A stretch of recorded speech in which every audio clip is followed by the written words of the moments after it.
Hey guys, today I'll be showing you another project I've been working on, and this video is for Dave, who owns this really nice 76 era Minimoog. So just going to go over it for you, Dave, show everything's working, and for those curious to watch, feel free. Also, in the description of this video, Dave, his YouTube channel's Fred Turd, he's already done a lot of work to this Minimoog. He actually started restoring this one himself, and basically he just got to a point when there was some weird stuff going on, and you know, it just needed to be addressed, and so he sent it to me to let me address these last little bit of issues it had, and so knocked it out, did some upgrades for him as well to make this thing play a lot better and more reliable. So that's kind of the story behind this one. So there'll be a link in the description below where you can see him installing the Opto Key kit. You know, he really did a lot of the work to this one. And so I really, you know, it's pretty clean Minimoog for me to come in and just do the repairs to. So it's kind of a nice change here. The few things I did have to address though was the modulation was always engaged. It didn't matter where you had this wheel. When you turned it down low, it was still very high in modulation. Well, the pot had to be replaced for this one, and basically the Minimoog, it's kind of a pain in the rear end when you have this pot go bad, because even if you go with the taper of what it calls for, which is a 50K audio taper, if you take anything off the shelf, it does not work. I've tried many different varieties of potentiometers for the mod wheel. It's something to do with the linearity of the Allen Bradley pot they used here, and then it's still selected. So even when I replace these, I have to select a pot to work in the spot of the modulation. And basically what it is some of the carbon tracks don't actually go all the way to zero they don't zero out to the wiper when you turn the pot all the way hard to one way. And so that's what this one had. It still had a lot of resistance between the carbon track and the wiper, even when the pot was bottomed out, so it always had modulation. Now it still has a little bit of modulation because it's one of those things you can't fix. It's actually a design flaw. The Minimoog has this design flaw, and it's just kind of one of those things that's very, very hard to compensate for, even when you restore these things. So I got it the best I possibly could, and I think you're going to be happy with it. Way better than it was when I got it in here. So you're going to really tell a big difference there. I did the dead zone mod as well, so it has a true dead center when you're in the detent of the pitch wheel, so no more sharps or flats. So when you go into detent, it's actually 0.00 volts, and makes a world of difference in the playability of your pitch wheel as well.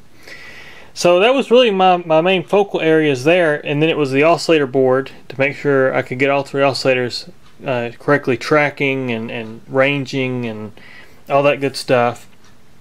So that was really the biggest areas, and I just went through it and just did a good servicing.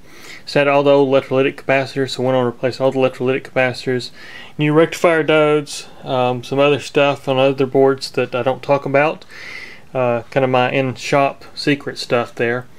But addressed all that, and so now this thing plays fantastic. Also replaced 3 keys that had a yellowing effect, 3 A keys here. Had some Newell stock keys and put those in here, so now you don't have any yellow keys on this key bed. Also had to replace one of the actual keys. Now, not the plastic cap, not the key cap, but the actual metal piece under the key. You had one key that was really clanky, and I thought it was just a loose key cap. Pulled the key cap off. Did some experimentation to see if it was resonating when I'd hit the key inside the plastic, like maybe there's a deformity in the actual key cap.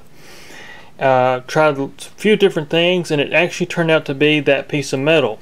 And what it was, at the back where it joins the keyboard, it actually had worn unevenly, and so the key had some play in it, so it was actually resonating in the plastic from the back of that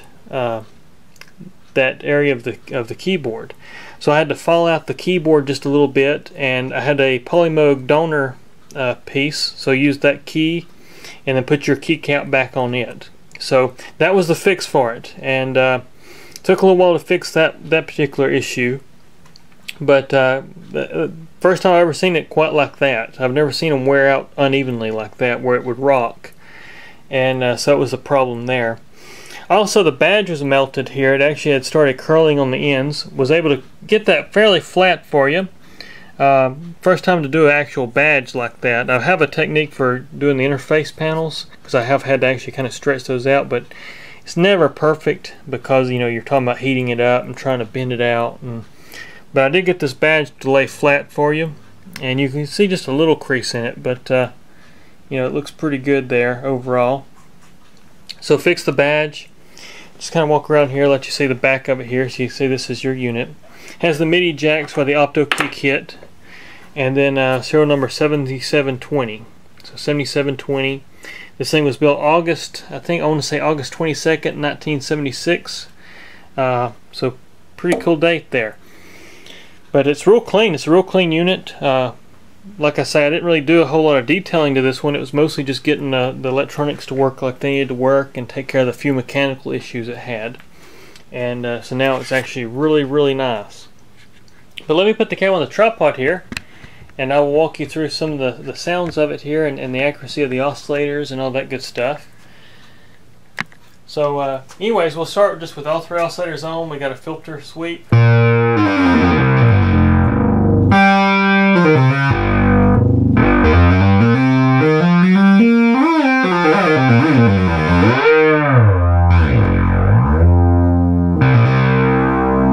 You can see there's no pitch shifts when I wiggle the pitch wheel.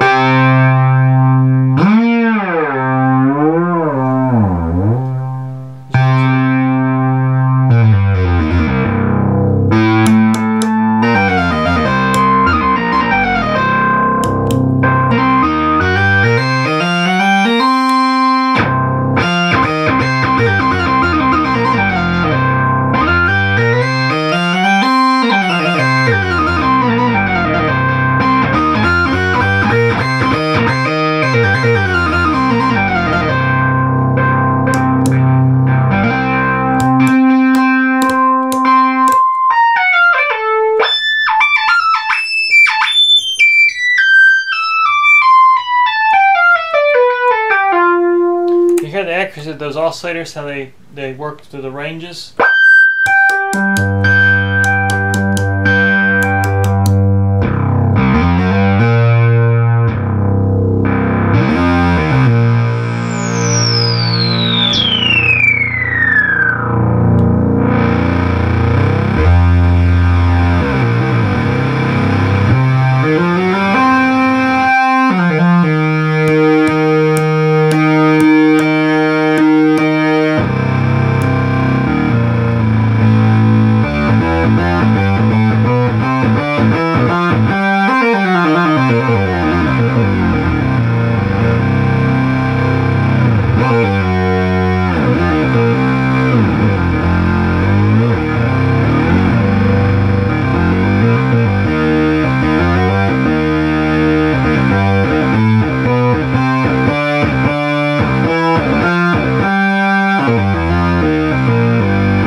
Anyways, you can hear how great it sounds. The oscillators are working fantastic.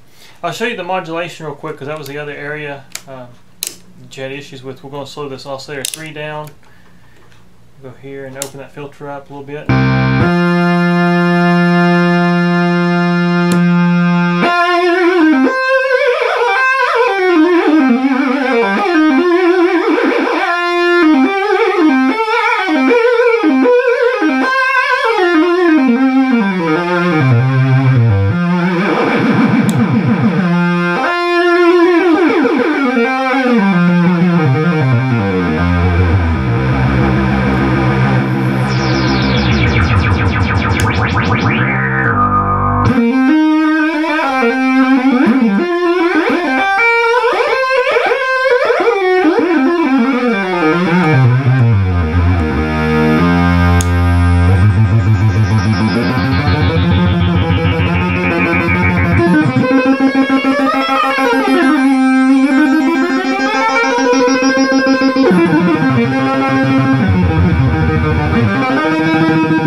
Anyways, you hear how your modulation wheel works really clean now, really well, much better than it did.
Anyways, that's a little FM synthesis for you there. Just adding the modulation in with the oscillator 3 running and get a normal frequency, audio frequency. Anyways, now we'll open this filter up. I'll get this thing to sustain for me. I'll just go through each oscillator so you can actually hear them individually. So we'll start with oscillator 1. Go through the ranges individually, waveforms individually, and then also the mix.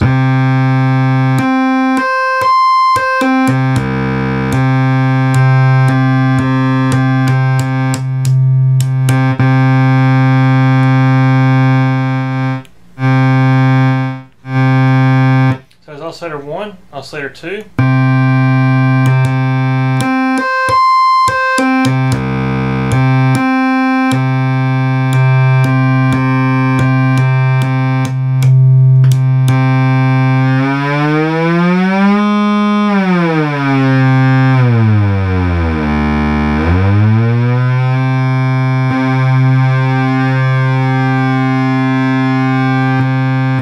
Oscillator 2, oscillator 3.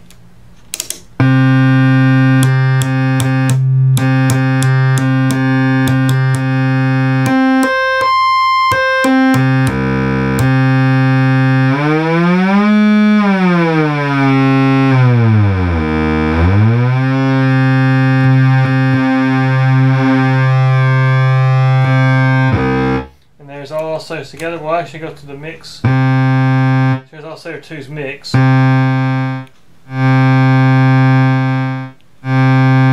Oscillator 3's mix.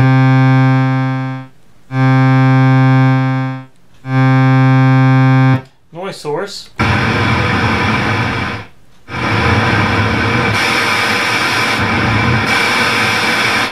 So there's your noise, your oscillators. You've heard the modulation. Now we'll go through the filter here, so that it tracks the keyboard correctly. So we'll go ahead and go on turn off the noise here.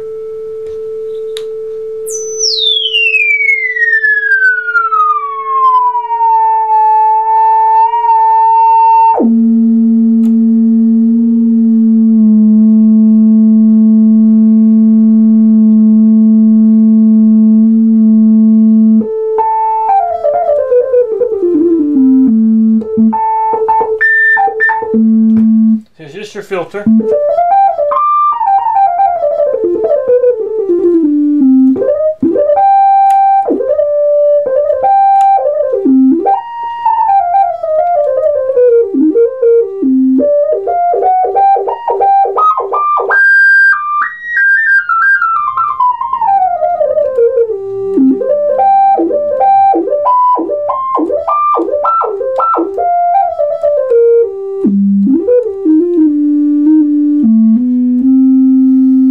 That's your filter tracking the keyword. We can also take the tracking off altogether so the filter will hold just one frequency. You see? We can go to number one track. That's just, I forget the number of tracking, but it won't track the full.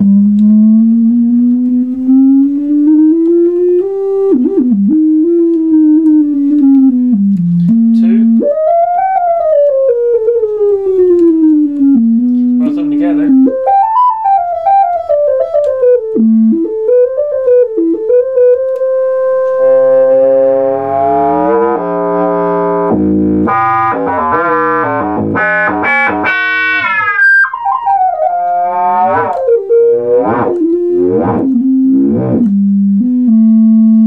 Once again, I was just engaged in some modulation of oscillator 3 into the filter. So that's your filter tracking the keyboard. We can also add some contour to that. We'll go with a very fast contour. Turn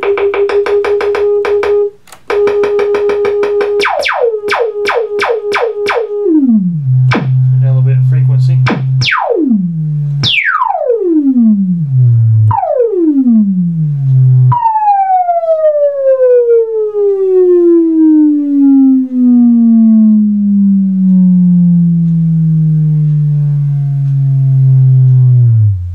So there's your decay time. We can have attack time.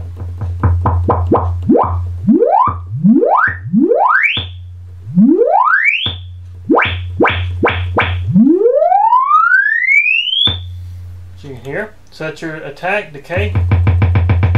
We also have a sustain level.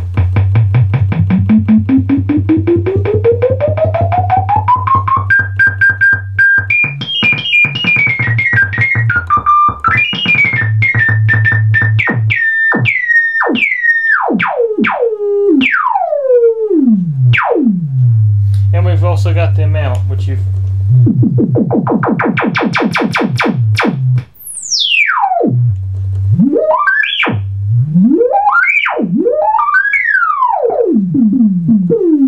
so that's your filter.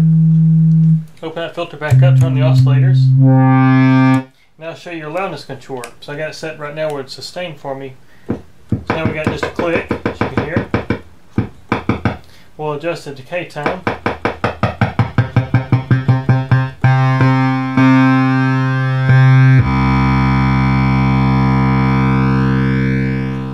So as your decay, it'll go a long time. We got attack.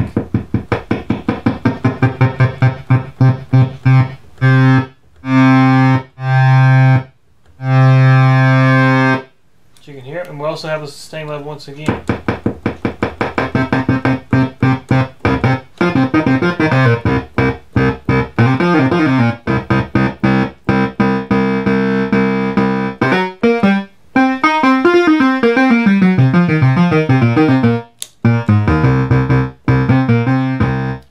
And you've heard glide as well. The decay switch works. We're going to make it.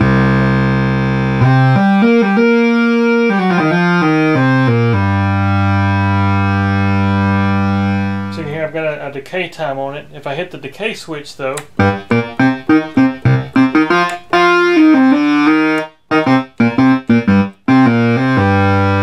so as you can hear, your glide works.